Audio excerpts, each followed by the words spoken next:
Hey there, it's Vampire Logan here, and oh, I got one more thing to do.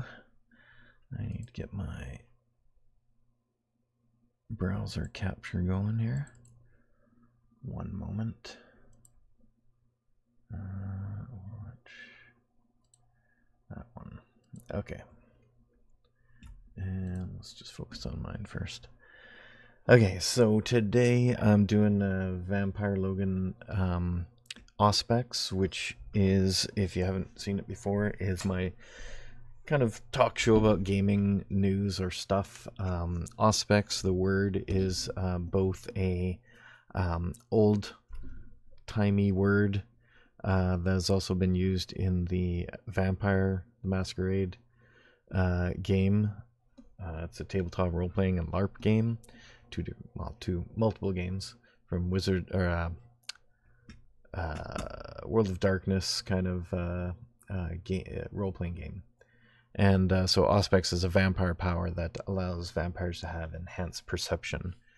And the classic definition of the word means that so it describes someone who is a soothsayer or a kind of wise person, or just in general someone who speaks the truth and tells insights or can read your fortune. So again, the perception thing.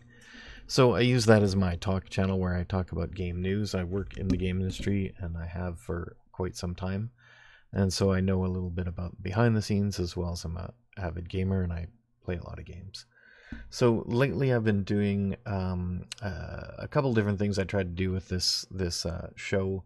Is one, I was trying to like keep up with the campaign 3 of Critical Role, because I'm a critter and I like the show, but it turned out to be a lot of prep work, and I had to highlight episodes and points in the episodes, and I don't think anyone really cared, because anyone who likes the show probably already watches it, and anybody who might be interested in the show wasn't really going to get my analysis anyway, if they hadn't already seen it. So I kind of dropped that a little bit.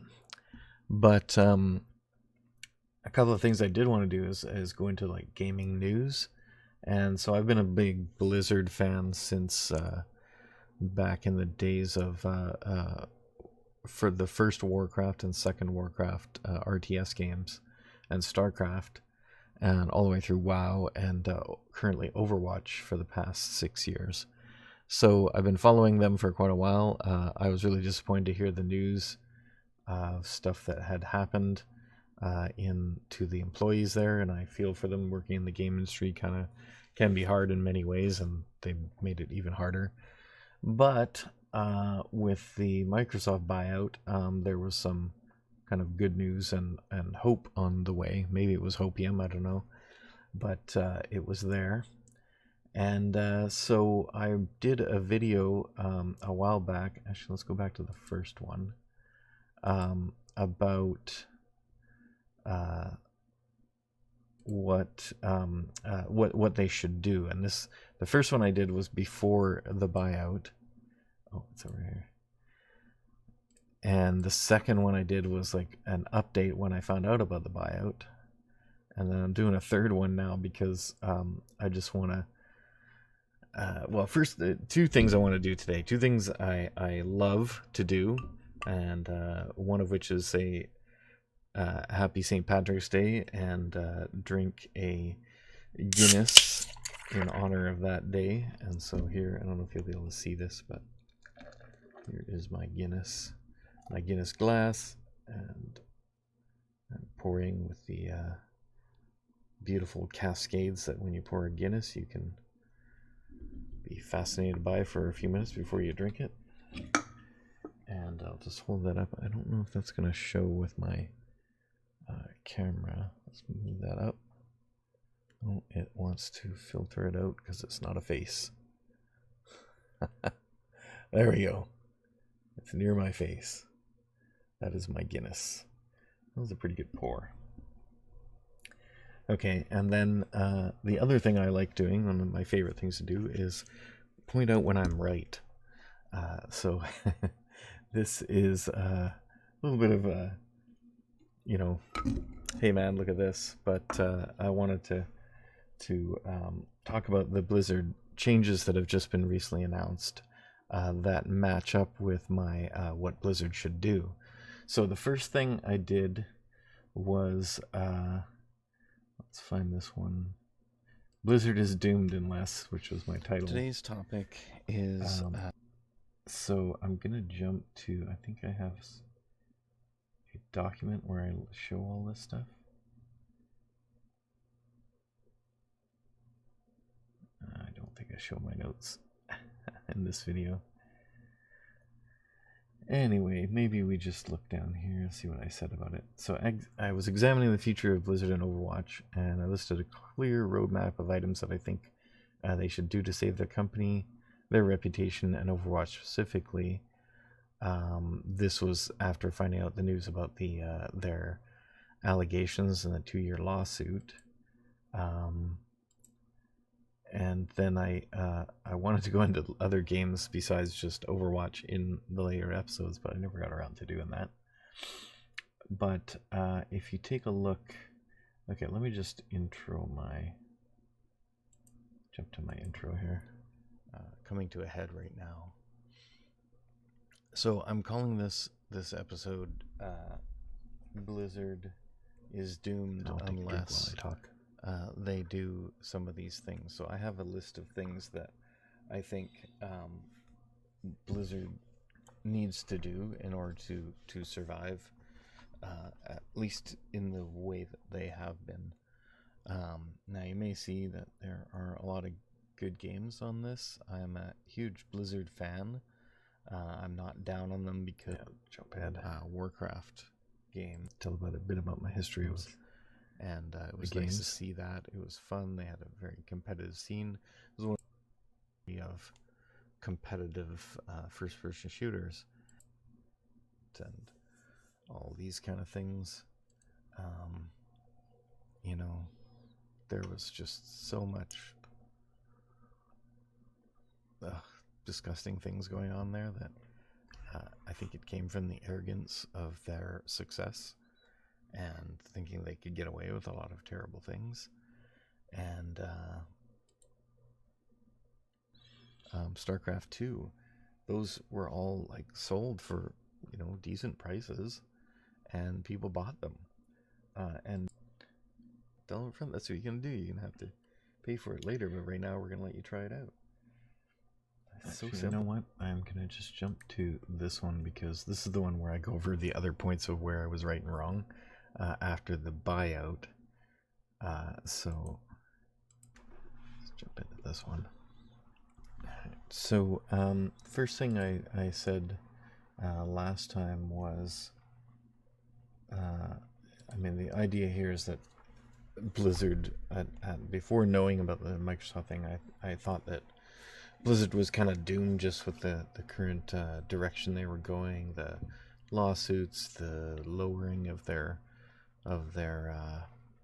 stock price, and all the bad decisions they're making with the various games, World of Warcraft and Overwatch especially.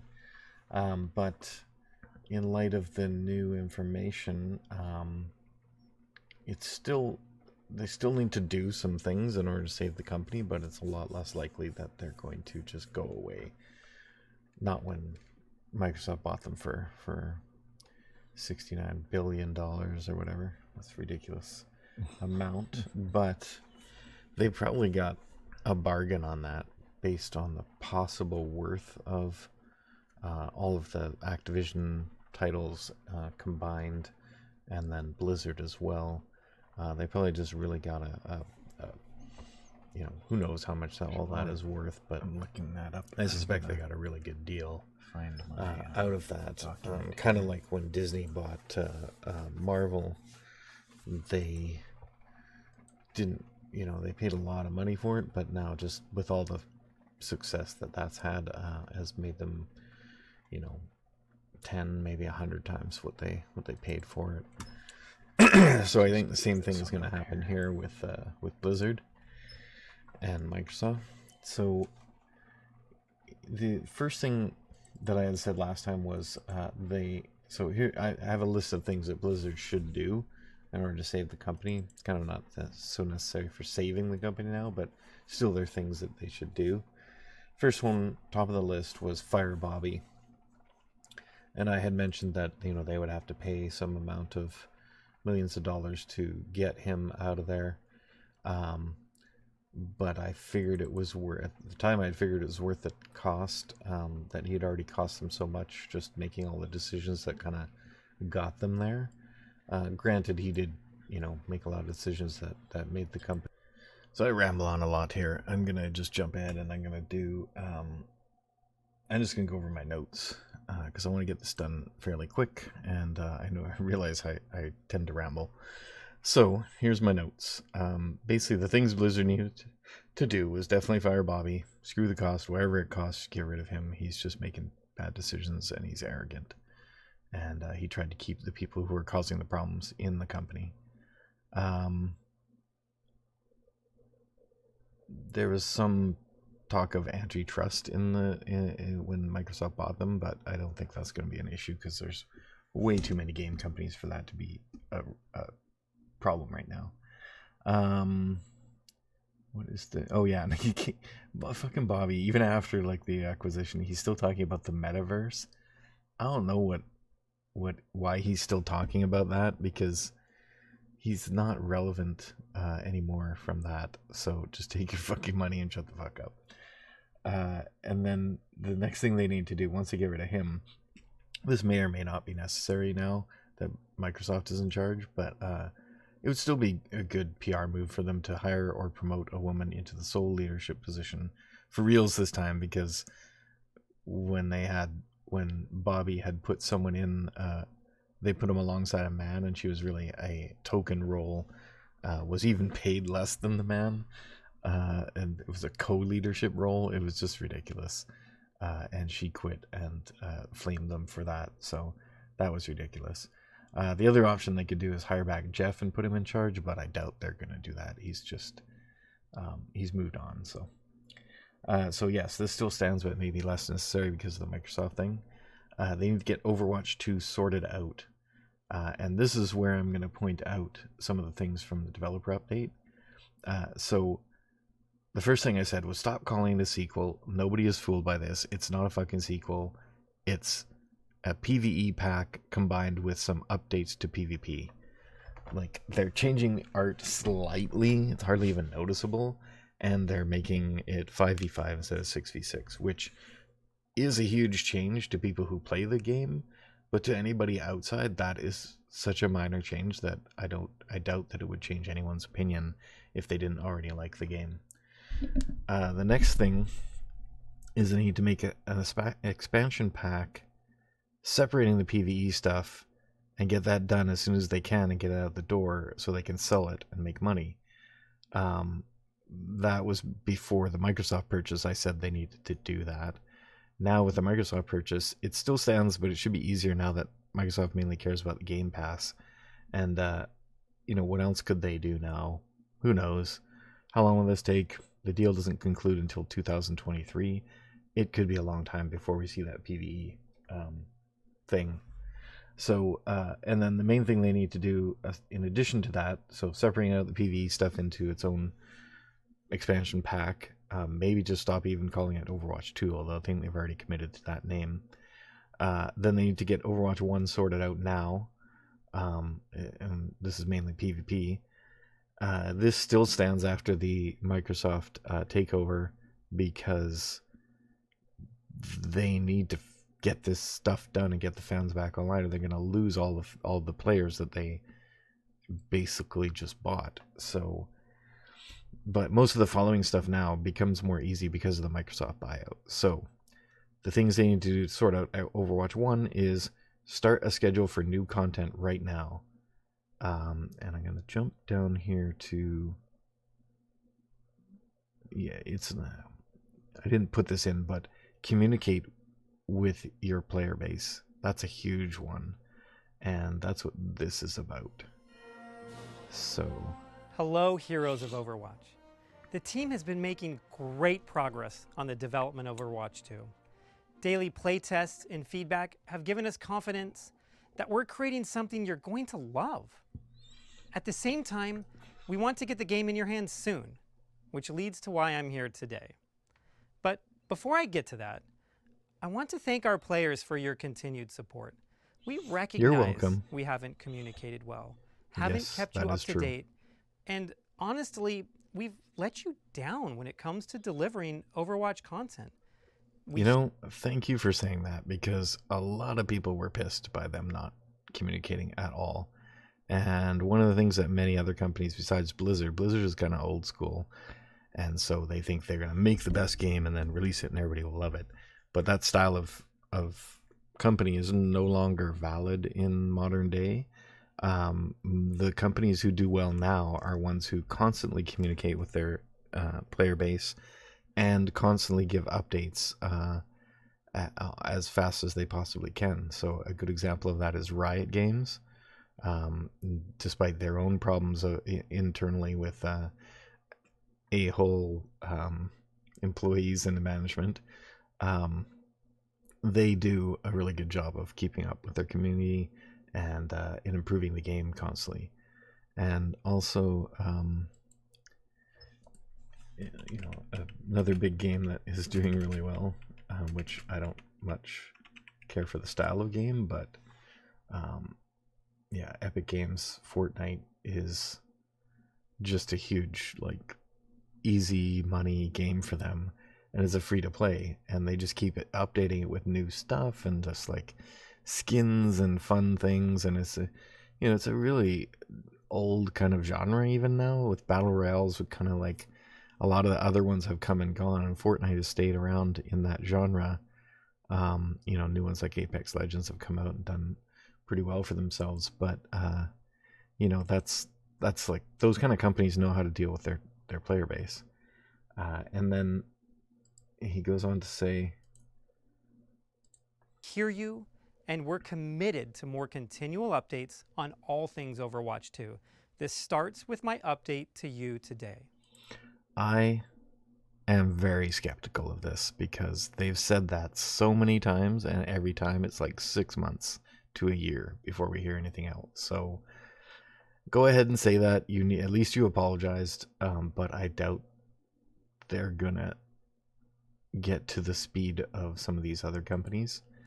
Based on your feedback, we've taken some time to rethink Overwatch 2 with the singular goal of ensuring it is a living game, serving our players with exciting content on a regular basis. And which is like, duh. I mean, you should have done that in the first place. Like, everyone else was doing that around you, and you decided not to do that for whatever reason. Like, why would you not do that?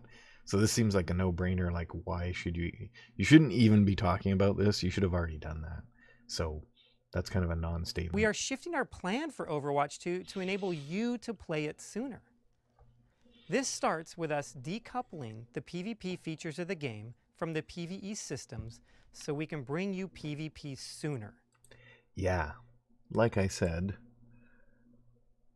right here, stop calling it the sequel, make an expansion pack, get the PvE stuff done separately, work on that however long it takes you, but you got to get the PvP back on track, and we need to play it. So the thing I don't like that they're doing is that they're still doing Overwatch 2 as a separate program. So we're going to only be able to test it like a beta test, and then we're still going to have Overwatch 1 hanging around for us to play like as a consolation prize. It's like, once we can play the real PvP, that's going to be the only PvP after this comes out, no one's going to want to go back and play Overwatch 1. They're going to want to play and learn and work on this. So they're going to kill Overwatch 1 by doing it this way. So I still think they should put 5v5 back into Overwatch 1 and do their testing there, and let people let that be the comp of Overwatch 1. So whether you like 5v5 or not, I personally don't like it, but it wouldn't stop me from playing the game. They just need to commit to it, or not. Or maybe they should just find out if we like it, or if the Overwatch League likes it, then if they don't like it, then maybe they should just back off on it and just do the PvE thing as the next thing that comes out, and just do. They really just need to fix 6v6. I don't think 5v5 is going to fix anything that's broken in 6v6. Like, it might make a little bit more of a difference because you'll have to rely on less teammates, but you're still going to have the problem of the fact that the SSR and MMR are based on individual performance in a team game. Like, that just makes no sense. Like, your team has way more influence on your rating than you do yourself. So even if it's, 5 other players, 4 other players, 3 other players, 2 other players, maybe it'd be okay if it was 2v2, but even then you're still relying on someone else. So I don't think this is going to do much to help the problems of competitive right now. And that is the main thing that people want fixed out of this. So, yeah. And so I'll let him finish a minute into his thing. This includes the new 5v5 team format, new heroes, new maps, the new push game mode, significant hero updates and reworks, and many new gameplay features, including, for example, a new ping system. When you put it all... So, this is a bit shoddy, and I don't want to jump all over this guy when they're actually starting to do the right thing, but they have been doing this for 3 fucking years. And I worked in the game industry. I know how long it takes to do stuff. Balancing AI is kind of what I do, and it is not easy and is very time consuming. And they do a way better job of that stuff than any of the games. Well, maybe not my current game, but they do a good job of that. And the games I've worked on, it's definitely a hard thing to do. But 3 fucking years, man. I've never worked on a game that long that actually came out. So the fact that they've been doing it so long and all they have is this. Many new gameplay features, including, for example, a new ping system. So they have 5v5, a few extra heroes, 1 new game mode, and a few extra maps. Like maybe 4 or 5 or something. And a few new heroes. And they have to rework all the existing heroes because of this 5v5 thing. Which maybe half of the player base is excited about and the other half doesn't care or doesn't like it. So they're putting a big risk on going with this 5v5 because it takes a lot of work for them to fix it and make it work. And when they put it in our hands, it's going to be pretty crappy because they're pushing really hard to get it in our hands. And while at the same time trying to decouple it from their original idea of having Overwatch 2 be a separate package and having it bundled with PvE and this new PvP change. And they're going to give away Overwatch 2 PvP to all the existing players, so they're not going to make any money off of the PvP side of this. So why are they spending so much money on changing it if it's not going to fix the game? And I've talked before about some of this other stuff too. Fixing comp. Okay, skins could be done as a show of faith. Yes, they're doing that. New characters proves not just lip service. They're going to include 1 new character in this next release, which is going to happen in April. This part here, though, is fixing comp is the most important part. But I don't think Microsoft Overlord helps or hinders this. I don't think Microsoft's going to understand what the problem is, and I don't think they're going to know to tell them what the real solution is. And the problem is they've made a game that requires team play to be played at the highest level, so they have Overwatch League for that. But for the regular players, anywhere from gold all the way, even platinum all the way down to bronze, the gameplay is full of smurfs. People not taking it seriously, especially now when they know it's not even going to be last. They're going to be a new game. It's full of smurfs, people who grief, people who don't want to team up. they don't care about their SR, they don't care about their MMR. They know that the game already knows that they're like higher up there. But your team is your rating in this system is based on a team game when you're only being rated as an individual. It's hard to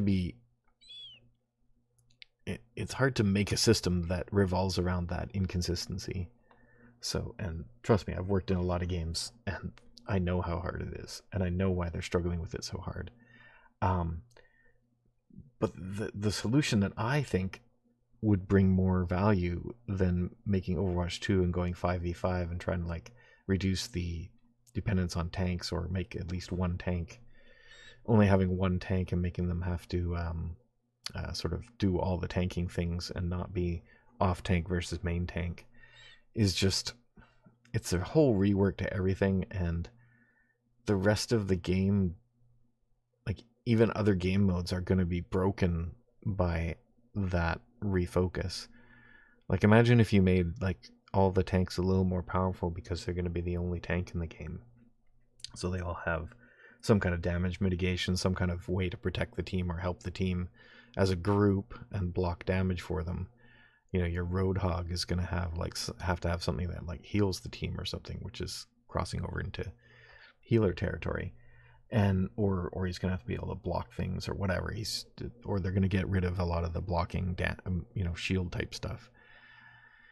The problem with that is then when you take that character and you put him into like a game mode like free for all, those characters are going to dominate, and it's going to be unfun.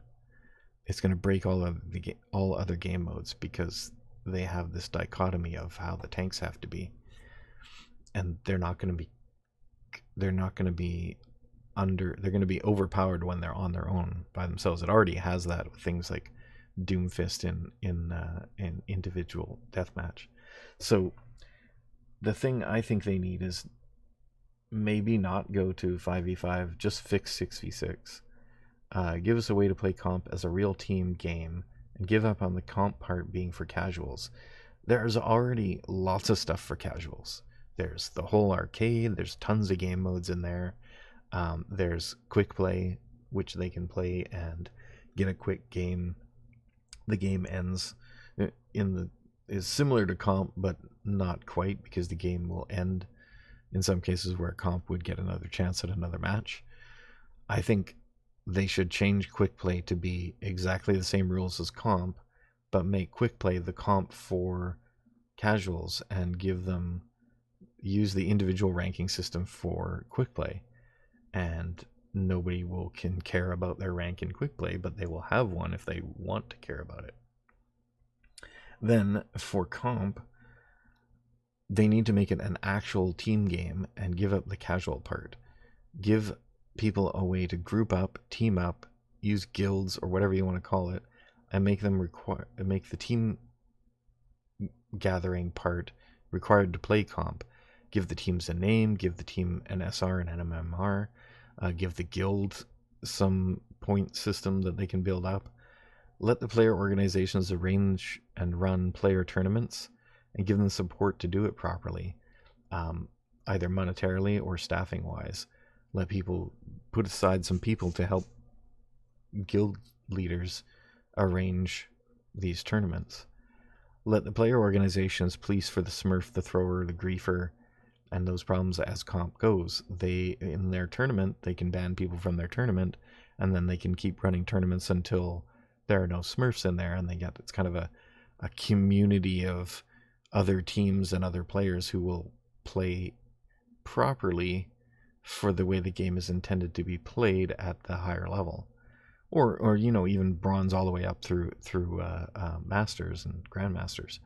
Those, you can be a grandmasters guild and you can play with the other grandmasters, and if you allow players to like charge for their tournaments as incentive and to weed out non-serious players, take a cut if you must, but use the revenue from that to support the actual game.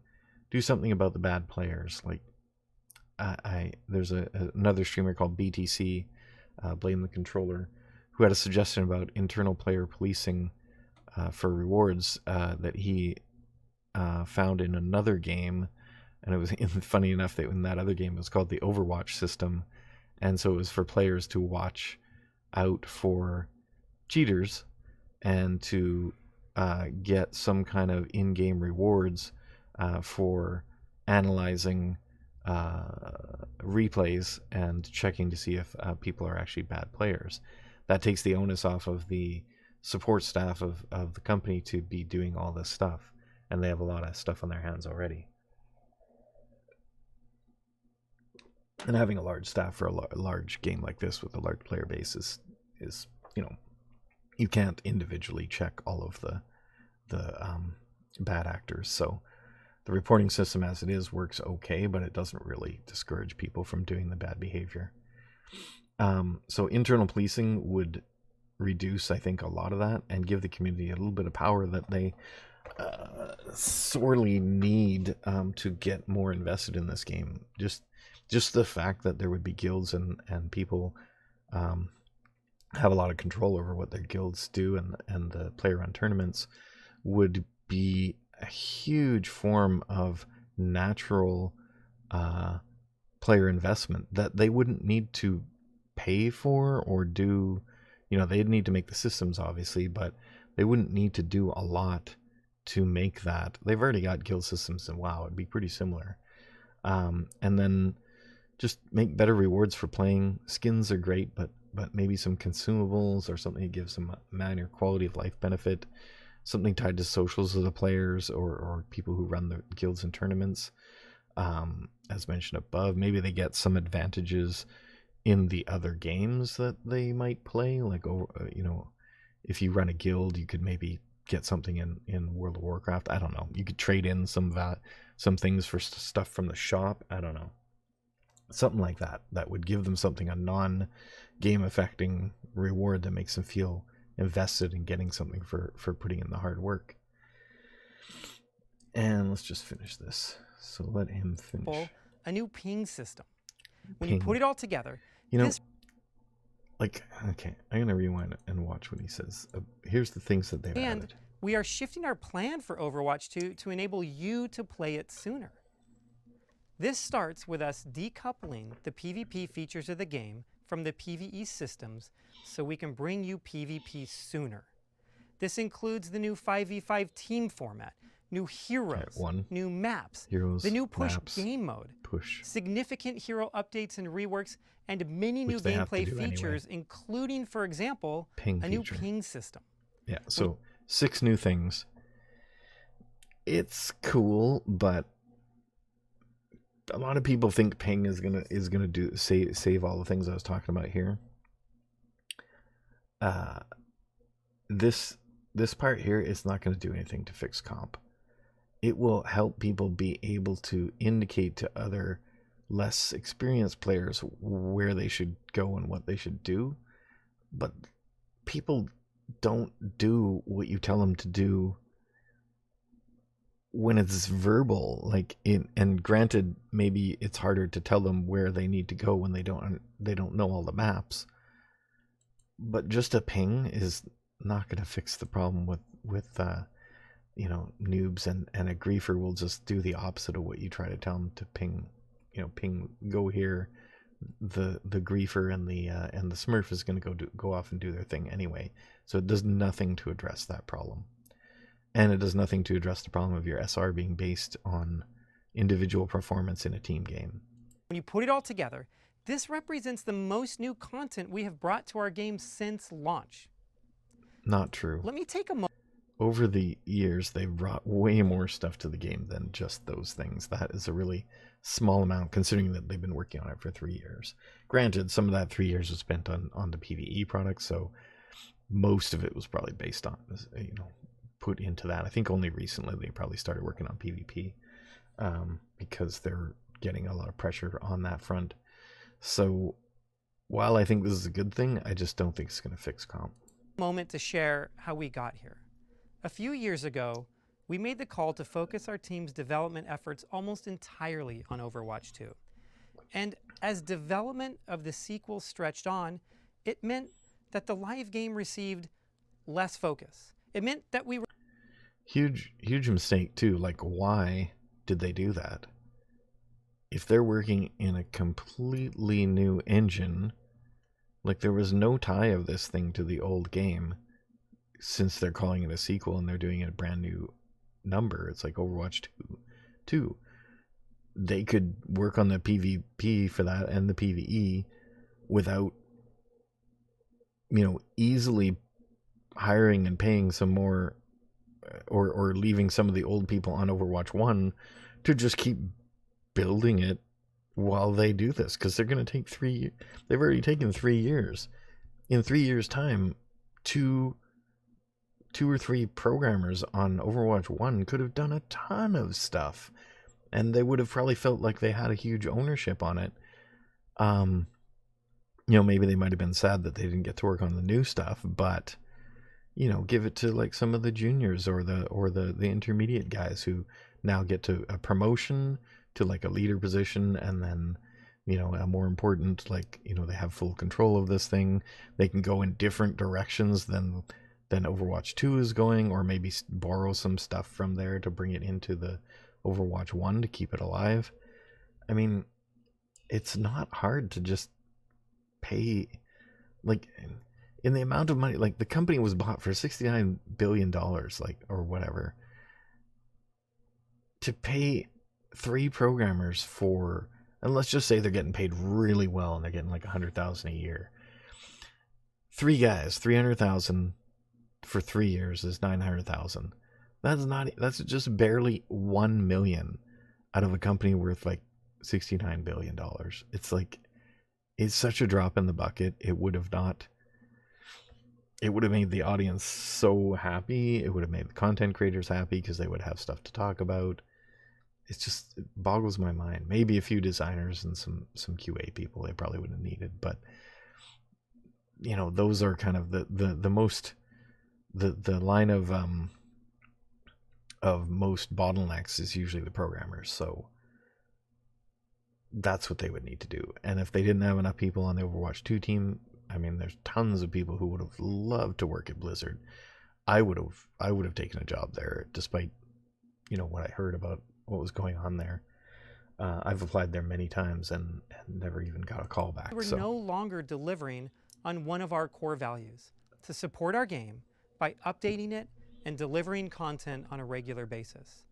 Today's change in approach enables us to deliver frequent PvP content to the live game, with the goal of far exceeding Overwatch's previous rate of content release and making the live game the most vibrant and dynamic PvP experience anywhere.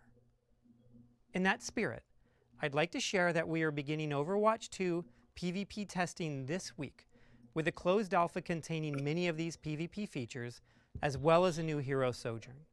The alpha will be run under NDA and be limited to Blizzard employees and key partners like Overwatch League pros as they get ready for the next season. Yeah. I'm also excited to announce that we will be opening the first closed PvP beta in late April, so we can start testing this content with more players. If you're interested in participating in this upcoming beta, please visit playoverwatch.com. Following that first beta test, we are planning additional public PvP beta testing later in the year, which will include new features, new maps, and yes, new heroes. I want to come back to how we started this conversation: improving our communication. The thing, I'm really glad they're doing this, but at the same time, it's a new game beta. It's not going to be the real game. Your rank in this is not going to be worth anything. It's going to reset when they release the full game. So I signed up to be a beta tester because I totally want to check it out, but I have a feeling I'm going to be less inclined to play this than if it was just brought back and put into Overwatch 1, which is what I think they should do. To all of you, we know you are eager for more information. As I stated earlier, starting now, we will be communicating much more frequently about our plans. During and after each beta, we'll share updates about what we're learning, changes we're considering, and what we'll look to test next. We look forward to working with you to make Overwatch 2 amazing together. This is going to be an exciting year for Overwatch, and we're looking forward to taking this journey together. Thank you for your dedication, your passion, and your patience. I can't wait to see players in our alpha and future beta builds. And of course, the entire team can't wait to get Overwatch 2 in your hands. Thanks for watching. Be good to each other, and we'll talk soon. Yeah. So, not much to address these issues. Comp is not going to get fixed by this. And that's their biggest problem. It's like people don't want to play comp anymore, and that is the biggest draw of the PvP. Like, the main, most interesting part of the game is the PvP, and maybe a few of the arcade modes. But if you check out my Fun Day Monday channel, or show on Mondays, I do a little bit of goofing around with things like the no limits mode, especially where you can play multiples of the same character. It's quite funny and fun to play, but you know, they're still missing the boat. Like, they did some of the stuff I already said, like this stuff especially, but yeah, I don't think Microsoft is going to do much about the comp and the PvP. So I don't know what else to say about it. Oh, there was also some talk of people saying Overwatch is dead. It's possible that it is, and this change is going to be too little too late. I don't want it to be. I really like the game, but I can see that happening as a possibility. You know, I don't think Microsoft buyout helps this much, whether it's dead or not, because I don't think they have much control over that. It's going to be up to the players and the streamers. And it will depend really on how fast they can move to make the changes to output and developer interaction with the community, whether they can capitalize on the hype and excitement, keep the game alive, and bring it back to previous glory. That's what they want to do, and this stuff is good steps towards that, but it might not matter. I hope it does, but it's still, I mean, it's not dead because it still has lots of people. We still have people, you know, playing it all times the hour. I got Gigglefish playing it right now, I think. Let's look over here. Yeah, he's playing Overwatch right now. So we still play it a lot, but the game is in a balanced state, but it's kind of boring. And the Smurfs that get bored, they just rank down on purpose, and they make the game crappy for everyone else because they're playing against outmatched opponents, and there's really no penalty to them for doing that. So they're just going to keep doing it until someone makes them not do it, and you know, making them lose their account or banning their account. They just buy another one. They got money. They're like usually pro players or player, you know, people with a lot of time on their hands. The streamers also say there's no content, which I understand because they're not communicating with you, but there's lots of stuff that streamers could do. I mean, just my Fun Day Monday every week is like, I pick a strategy and try to run it through. It never works out that way, but it's funny and it's fun, right? Streamers have way more ability. Like, I'm just a small streamer. I don't even have like very many people watch me at any given time, but like people like Stylosa, who's seen here, not there, seen here, talking about that info dump from the developers. It's like he is excited by it, but you know, he's taken with a grain of salt. Select partners. We've got Sojourn being playable. We've got a new ping system. We've got new like maps, push, loads of information. We're going to go over it in this video. It has been so long since we've got any Overwatch news. I'm literally exploding. My brain is just like gone. I'm going to put a link in the video description as well to the website you can go to sign up for the beta. All right, then, let's do this. It's a developer update. It's the first one we've got for literally months. So let's do this. Give it me. Hello, heroes of Overwatch. So we already watched all that. The team has been making great progress on the development of Overwatch.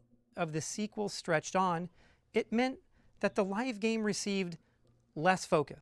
So let me get this straight. We're not giving out team burgers. We're going to give them this. Where did this come from? Why would we do that? It meant had a lot of reconstituted or regurgitated, I suppose, seasonal events for years. I mean, we really only had unique events in the first and second year. That we were no longer if you don't include the archives events. Delivering on one of our core values. Core value? To support our game by updating it and delivering content on a regular basis. Today, but at least they're admitting this. At least they're saying, look, we didn't deliver content, but we're going to sort this out. Today's change and approach enables us to deliver frequent PvP content to the live game with the goal of far exceeding Overwatch's previous rate of content release and making the live game the most vibrant and dynamic PvP experience. So it's key critical there, what he said, saying that we're going to exceed the content output that we had before. This is good news because, well, we didn't have any content output before, but we want to see more content. He's probably referring to the first year of Overwatch when they had content. If they can make more content than that, I'm going to be happy. Anywhere. We're going to be happy. In that spirit, I'd like to share that we are beginning Overwatch 2 PvP testing this week with a closed alpha containing station, improving our... Hang on. So he says, that's not a very good pause, is it? But basically, hang on, what did he say there? We're going to launch new heroes in new beta phases or different beta phases throughout the year. New features, new maps, and yes, new heroes. I want to come back to how we started Overwatch.com. Following that first beta test, we are planning back to how we started this conversation, improving our communication to all of you. We know you are eager for more information. As I stated earlier, starting now, we will be communicating much more frequently about our plans. During and after each beta, we'll share updates about what we're learning, changes we're considering, and what we'll look to test next. We look forward... Hang on, so they're going to communicate more, but he's kind of committed there to saying we'll communicate before and after each beta phase with what they've been testing and what they found out, which is good, but I just hope they just communicate more. Like, this is probably completely, like, we're probably not going to get this, but it would be nice if we got weekly updates. Like, if they could give us updates, what's going on with the development of the game, features they're working on, stuff like that, or... Why if not? we even got a roadmap, how much that'd be time amazing. would that take? But just give us something, because we've literally, like, I look at my YouTube channel and in 4 months I've uploaded something like 20 videos. Like, I'd upload that in like a week, before when there was stuff to talk about. I'm like, I've watched all those videos and he's just saying the same thing over and over. Forward to we're getting no content. We're getting to no make content. Overwatch 2 amazing. That's pretty much the gist of all those videos. This is going to be an exciting year for Overwatch, and we're looking forward to taking this journey together. Thank you for your dedication, your passion, and your patience. And we'll talk soon. Yeah. Okay, all right. So that's Aaron Keller's second dev update. Now, it's obviously not the same as the dev updates we used to get in the past with Jeff, which were more, I don't know, they felt more YouTubey. They felt more like sort of less produced. That looked like it was quite produced. I mean, the whole zooming in on the face and whatever, it's a different style, I guess. It was definitely better than his previous effort. That was not that good. But he didn't really have much to talk about, and now this time he did. So there's a lot to take away from this. So we're getting... The alpha is going to be playable this week for Overwatch League pros and select partners. Which is really cutting it. We're also getting a beta sign-up we can sign up to right now. That's going to be for some time in April. We're going to get Sojourn in the beta. There's a new ping system. There's going to be new maps. Push is going to be in it. It's 5v5, obviously. And then throughout the year, there'll be beta phases, which will contain new heroes, new maps, new modes, and stuff like that, which is going to be really cool, based off what Aaron just said. And then, well... It's news, isn't it? It's good. It's good. Like I'm just like so cynical with Overwatch right now, because we've all heard the stuff where it's like, we hear you, we get you, we know what's coming. Or, well, we don't know what's coming, but we hear you, we get you. We want all to that crap. More. Like, we've heard that for years. Or we've got more to tell you next week, and that turns into 3 months later they tell us something which is not even really that important. I hope that changes. I really, really do. I think for me the key thing was the communication aspect. If they're going to communicate with us more, that's going to be. Well, it's going to make us feel more involved in the development of the game, right? Because at the moment, Overwatch just feels like there's nothing going on. But anyway, he always goes on about that.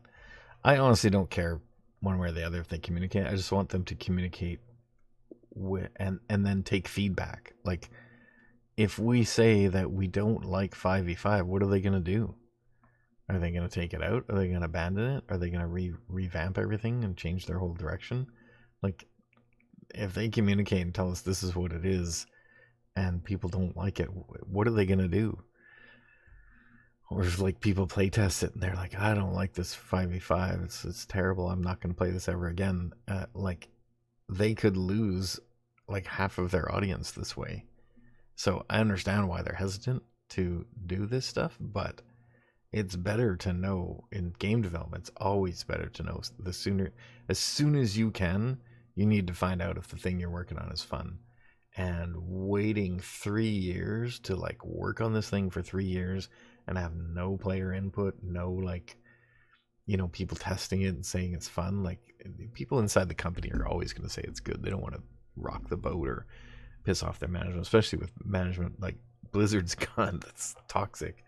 But I don't know if it is in the Overwatch team. It's usually by team. So, but like, I've heard stories from people who worked in Overwatch who had Bobby coming down and telling them to try this or do this other thing and totally distracting the team. So I understand why it takes, this many years to just get to where they are. With someone like it just one simple like comment from an overboss who says, you guys should just try this. And it's always like, just try this is like months and months of work. So they do all those months of work, and then he doesn't even remember saying it. Like, shit like that happens all the time in the game industry. And I don't think, it's super counterproductive, and it can waste tons and tons of time and money because people take seriously what the overbosses say, because that's their job, right? They're there to do what they ask them to do. And so if there isn't somebody standing in between them and saying, no, we're not going to do that, like Jeff probably was, it's going to get fucked up. And that's just part of the game industry, and part of like making sure your company has leadership that doesn't get in the way of the development teams. Or if they're evaluating something that they're not sure about, like going to 5v5, why didn't they just put that into the experimental card and have people test it? And maybe put in some of they can easily change the abilities of the characters to the stats of them. There's some ways they could have done to balance it. And honestly, just throwing it out into the community in the experimental card would show people, they want to keep it like behind closed doors and say, make this big reveal. But now they've made the big reveal and everybody's already like, I don't know if that's going to be good or not. I'd have to play it to see. Like, that's what everybody's saying. And waiting 3 years to test that is insane. Like, they've gone so far down that road. I just don't get it. Like, and maybe they spent most of that time on the PvE stuff. It should be completely unrelated to the PvP stuff. Like, there's leveling up abilities for all these characters that happen in the PvE thing. It's going to be a completely different game. And that should be called Overwatch 2, just the PvE part. But they shouldn't, or call it, Overwatch E or something, where it's like it's just player versus enemy, and it's a different game. Make it a different game with the same characters. Why not? Lots of games do that. If people license out the masters of that, Epic Games, putting out skins for their Team Fortress characters, which is a game I don't even know if anybody plays anymore, but those skins are in like so many games. Fortnite, even Overwatch. Like, originally Torbjorn was basically the engineer, and like the characters of Overwatch are all based on Team Fortress characters originally. So it's just ridiculous to go so far down a road and not know if your audience is going to like it. Like, it's something they could have easily tested and should have tested and never did, because I think either hubris or some move or like overlord kind of attitude from the top, saying, no, we need to keep this secret, we need to have big reveals. Like, people who work in PR can be a little bit too wrapped up in their own world and don't even understand the game. They don't understand what makes the game good, what makes people buy the game. They think that all their marketing and PR effort is what makes the game sell, but it's absolutely not, especially on a game that already exists and then is trying to make a sequel to it. The way that gets sold is making sure that the audience likes what direction you decide to go in. And in a modern day, that's easy to find out, and it's not easy to build a prototype to do that, but it is something worth doing to save yourself a whole ton of money to put into a project that may fail, because you just don't know. You think it's going to be good, but you don't know. You don't know if the fan base is going to like it. And sometimes even when you get the feedback that you want, you don't know the fan base is going to like it. Like, they could try it and just not like it because they're used to the old thing. So I think that's what they did when they tried they tried a different mode of three DPS, 1 tank, and 2 healers. And I think that's what prompted them to settle on the 5v5 format, because it did have some interesting changes to the game. I played that experimental card and it was interesting, but I didn't think it worked very well. And they ended up doing another version of it where they changed the tank balance, so the tanks were much more powerful because there's only one. And they did some changes to the off tanks to make them more like main tanks, and to make all tanks in general more brawly, and shoot, and make it more like a shooter. So I think those are important points that they're kind of missing the target on a lot of this stuff. That it's great that there's like moving in this direction, so maybe at some point they'll get to this. But if they don't get to this soon, the whole thing is not going to matter. This might save them enough, but it's not going to fix most of the problems that people are frustrated with. Okay, that's all I'm going to say about this. There was something else I wanted to talk about, but it is getting quite late. I might just go play some Overwatch. Alright, I'm going to take a quick break, and then I'm going to think about what I was going to talk about next. And then, otherwise, I may just end the stream and go do an Overwatch stream. Okay, taking a break. Be right back.